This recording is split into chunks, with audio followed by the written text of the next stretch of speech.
Saat ini saya akan membawakan materi tentang termokimia, yaitu sebagai berikut. Termokimia adalah cabang ilmu kimia yang mempelajari tentang perubahan energi yang menyertai suatu reaksi kimia atau proses fisika. Sederhananya, termokimia mempelajari panas yang terlibat dalam suatu reaksi.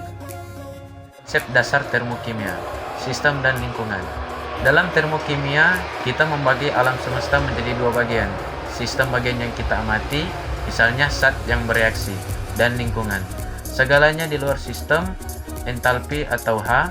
Entalpi adalah ukuran panas yang terlibat dalam suatu proses pada tekanan tetap.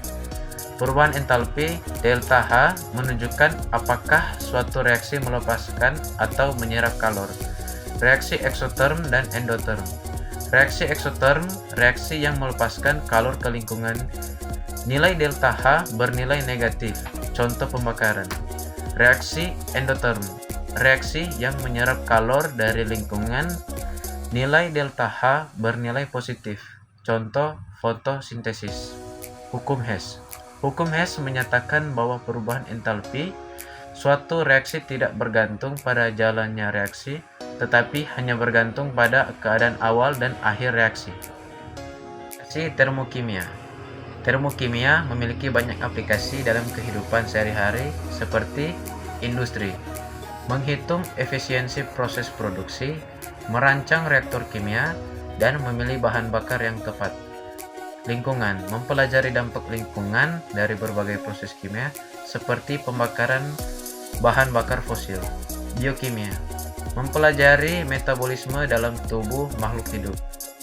Persamaan di atas menunjukkan bahwa pembakaran 1 mol metana menghasilkan karbon dioksida dan air, serta melepaskan kalor sebesar 890 kJ. Tanda negatif menunjukkan bahwa reaksi ini adalah reaksi eksoterm.